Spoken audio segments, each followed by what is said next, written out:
Barrister সুমনকে দেখা মাত্র মারতে ছুটে আসে। পার্লামেন্টের ভেতরেই মারামারিতে জড়িয়েছেন দলীয় এমপিরা। সামাজিক যোগাযোগ মাধ্যমে ভাইরাল হওয়া বিভিন্ন ভিডিওতে দেখা যায় স্পিকারের কার্যক্রমে বাধা দেন বিরোধী দলীয় এমপিরা। এমপি হিসাবে আমি সবচেয়ে রিস্কে আছি। আমার সবসময় সিকিউরিটি পয়সা যে রাইট বাড়িতাম না। সারা দেশে কি জাত একটা আছে বেজাগাত আমি আছি, আপনারা বুঝুন। ব্যারিস্টার সৈয়দ সাইদুল হক সুমনের উপর হামলা ও গাড়ি ভাঙচুরের অভিযোগ উঠেছে।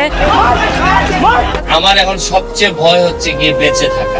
বাইরে ভাই যা শুরু হয়েছে আর মনে হয় ব্যারিস্টার সুমন আর বেশি দিন পাইছে না, কারণ ওনার হিসেবে যেভাবে মামলা হামলা লাগা শুরু হয়েছে, যেভাবে ওনার বিভিন্ন জায়গায় অ্যাটাক করা শুরু করছে, এটা দেখলে বোঝা যায় উনি মনে হয় বেশি দিন পাইছে না। যাই হোক, আপনাদের মূল ভিডিওগুলো আমি দেয়ামো, তবে একটা কথা বললই, কারণ আমি আর কারো ফাঁস আটটা মাইনো, কারো গোলামি করতে মাইনো, নিজের টিয়া খাই, নিজের বাপের টা খাই, সুতরাং কারোর যে তেল মারি কথা কইম সেই সুযোগ নাই।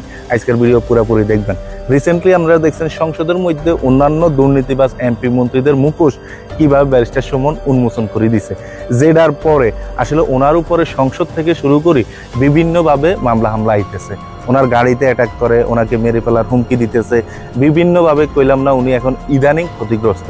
তো কি কি কারণে আসলে ওনার মামলা হামলা আইতেছে এটা তো আমরা ভিডিও শুরুতে টুকিটাকি ওনার মুখ থেকে শুনছি। তো আমরা এখন কথা না বাড়াই, আমরা বিস্তারিত কথা বলার আগে অবশ্যই আগে ওনাদের বক্তব্যগুলো শুনে আসি। তো সেই ক্ষেত্রে আপনারা অবশ্যই আজকের ভিডিওতে একটা লাইক দিয়ে ভিডিও দেখা শুরু করেন। এই সরকার গত 15 বছর ধরে, গত 5 বছর ধরে বঙ্গবন্ধুর আদর্শ ধারণ করে।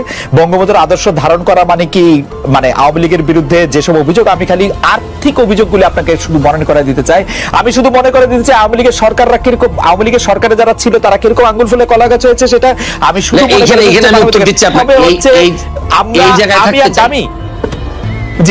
এই জায়গায় থাকতে চাই। এই এমপি হওয়ার আগেই বাংলাদেশ আওয়ামী লীগের প্রচার সম্পাদক যিনি বর্তমানে, তার বিরুদ্ধে মামলা হয়ে বাদী হয়ে কিন্তু আমি মামলা করেছি। সুতরাং আমি আওয়ামী লীগ করি, আওয়ামী লীগকে বঙ্গবন্ধুর আদর্শকে ধারণ করি, বহন করি, কিন্তু যেসব জায়গায় আমার সমালোচনা করার, যেসব জায়গায় আমার প্রতিবাদ করার, এই জায়গায় তো আমি বন্ধ হয় নাই বা আমি কখনো আটকে থাকি নাই, বা চেষ্টা করছি, আমি যতটুকু পারছি আমি চেষ্টা করছি। এইখানে বঙ্গবন্ধু কন্যার সাথে দেখা করতে পারাটা আমার জন্য একটা সম্মানের। এইখানে আপনারা মিলাই ফেলবেন না, কিন্তু উনি সরকার প্রধান যখন হবেন তখন সরকারের দায় যতটুকু থাকবে, যতটুকু ওনার নেওয়ার বিষয় আছে, এখানে আমি হয়তো ওনাকে বলবো যে মাননীয় নেত্রী, এখানে আমার মনে হয় কাজ করার সুযোগ আছে। আমার হয়তো বলার, এখানে একটা জিনিস হয়েছে কি, এবার সংসদে আপনি কখনো কোনো খারাপ ভাষা হয়তো শুনবেন না, কাবকে শুনবেন না, গালাগালি শুনবেন না। এইবারে সংসদ হবে ভদ্রলোকের সংসদ। এখানে আপনি দেখবেন, কিন্তু বিরোধিতা কি হবে, মানে আপনি মনে করছেন চরম বিরোধিতা হবে।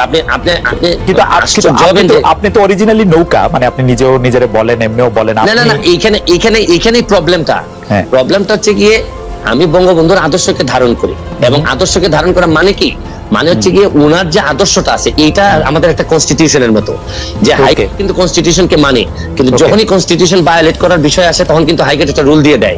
তো বিষয়টা হচ্ছে গিয়ে যে আমার এই জায়গাটা ঠিক রেখে আমার দেশটাকে বাঁচানোর জন্য, দেশটাকে ভালো করার জন্য আমার যে সব জায়গায় নক করতে হবে, এইসব জায়গায় আমি স্বতন্ত্র হিসেবে আমার তো আরো স্কোপ আরো বেড়ে গেল। রাইট। বঙ্গবন্ধুর আদর্শের কোষ্ঠী পাথরে এই বিরোধী দলের নেতা নেত্রীদের জেলে রেখে ইলেকশন করাটা কেমন আসলে? এই প্রশ্নটা আমার মনে হয় সাকিব ভাইকে করেন। সাকিব ভাই আমার মনে হয় এটার জন্য উত্তর দেওয়ার জন্য একেবারে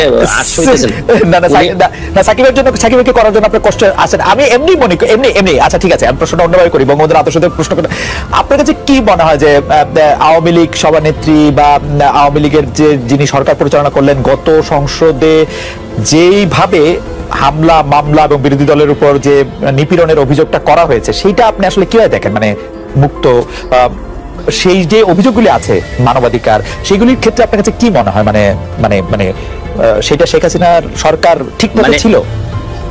আমার কাছে মনে হচ্ছে কি যে আপনি এই একজন নৌকার প্রার্থীকে প্রশ্ন করতেছেন। আচ্ছা ঠিক আছে, আপনি একজন স্বতন্ত্র প্রার্থীকে প্রশ্ন করতেছেন, নৌকার প্রার্থীকে।